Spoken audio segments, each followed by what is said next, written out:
ағайын, мейлі түсінбе, біздің жігер әр адамның күшінде. Сақтаныңыз, сыртқа шықпай мұқият, саулығыңыз ұл қызыңыз үшін де. Келіссеңіз бұл сөзімді құптаңыз, өзіңізді бұл кеселге жықпаңыз. Ау арқылы таралады бұл вирус, өтінеміз үйіңізден шықпаңыз. Құдалықты, той-добанды тастаңыз, үрейленіп, қорықпаңыз, қашпаңыз. Ойласаңыз жанұяның саулығын, ең әуелі сақтанудан бастаңыз. Ең бірінші керек сізге тазалық, бұл вирустар кетпес үшін таралып. Содан кейін шағым болса жүріңіз, уақытында дәрігерге қаралып.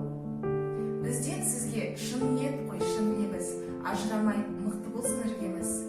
Бір кемеде жүзіп жүрген жандармыз. Сол себепті біз әрқашан біргеміз.